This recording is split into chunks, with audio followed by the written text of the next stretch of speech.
In Turkey, it has been reported that F-16 and F-4 warplanes have bombed Kurdish PKK rebel targets in the Haraki province near the border with Iraq. According to media reports, the strikes came in retaliation for armed PKK offensives on several military outposts in the area.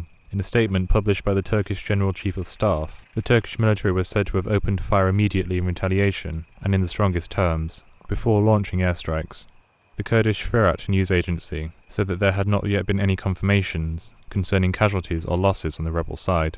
The operation by the military against the PKK follows on from violent clashes last week between Kurdish groups and security forces in several Turkish cities over what the Kurds feel is government inaction against the continuing ISIS attack of the Kurdish town of Kobani in northern Syria. The airstrikes mark the first major break of the ceasefire between the Turkish government and the PKK since the ceasefire was launched in 2012 as an effort to end the bloody conflict that had killed more than 40,000 people over 30 years. Daniel Emerson, The Report. Joining me by phone to discuss these latest developments in Turkey are Michael Daventry, who's editor at the London-based Turkish newspaper Londra Gazete, and Hakan Camuz, who's chairman of MUSIAD UK, Turkish Independent Industrialists and Businessmen's Association. Welcome to the programme, both of you. Michael, it's a remarkable contrast that we're seeing along the Turkish border there, with the Turkish army looking over the border at Kobani, and at another spot on the border there's Turkish planes attacking PKK fighters. What's going on? You're right to say that it is a remarkable contrast. The thing with the Kobani situation is that it's only one part of this multifaceted war, essentially, that Turkey is fighting. It's not just the situation with so-called Islamic State over in Kobani and its fight there with the Kurdish groups. It's the fact that, as you say, you've got the PKK and the Turkish army have been involved in some sort of strike in the southeast against them. You've also got the fact that Turkey is determined to unseat the Assad regime in Damascus in some way or another, and the fact that the West and the NATO alliance are harshly criticizing Turkey on what they call to be a lack of action on Turkey's part to quell the situation over there. So it really is a bit of a multifaceted thing that Turkey's fighting at the moment. Hakan, do you think that the Western powers, when they are encouraging Turkey to get involved in this, do you think they miscalculated how Turkey would react? I agree with the statement. They have definitely miscalculated what Turkey would do.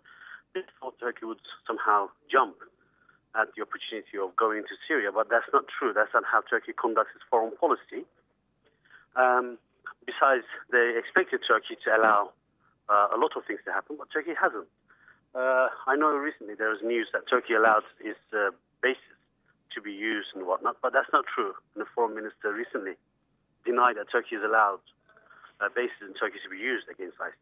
Just let me ask you. Just let me stop you there and ask you about that, because there are reports again in mainstream newspapers today saying that has happened. Is it your understanding that it has not happened? Let me tell you where I am right now. I am actually in the Turkish Parliament in Ankara, where I'm following a debate that's happening. Now, they've not allowed the bases to be used, nor has actually America confirmed, because American White House actually recently made an announcement that Susan Rice have never said that Turkey has allowed its bases to be used. They just said Turkey will help and assist in training the moderate rebel groups in Syria who fight against Assad regime, or for those who are actually fighting against ISIL. That's what she said. But she never said that Turkey would allow bases to be used. And nor America or Turkey confirmed that such a discussions have taken place. Okay, Michael, what do you make of this now? Because it's already beginning to look as if Turkey's position is undermining the overall Western position. Because if Kobani falls, and it looks like the Turks allowed that to happen, that will reflect back on the whole Western policy in Syria, won't it? It certainly will.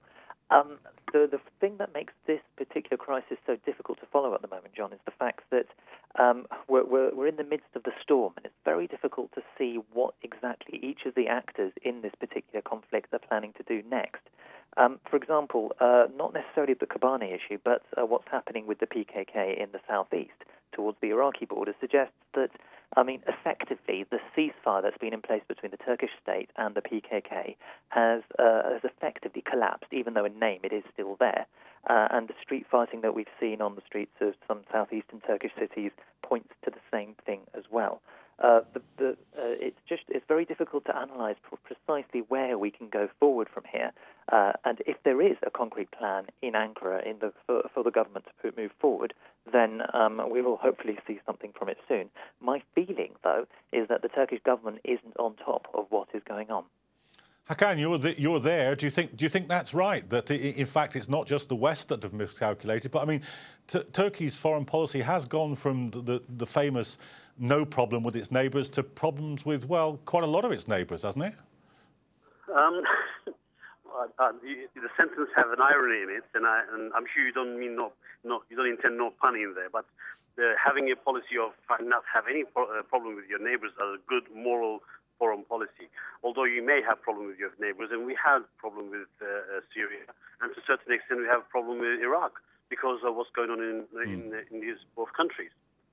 But saying that, Turkey is doing its best to actually mend the relations with Iraq and this new government at the moment. But nobody accepts Assad regime, and nobody will allow Assad regime to go on the way they're going on, killing civilians in their country. When Turkey took a moral stand against Assad regime's murderous regime, just killing civilians constantly, every day.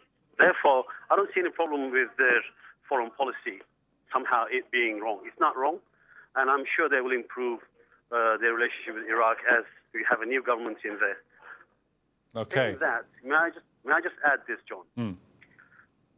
Turkey is a major player in the region, and it's a power to be reckoned with in the region. I'm not saying Turkey is a great power. I'm just saying in the region, Turkey is a great power.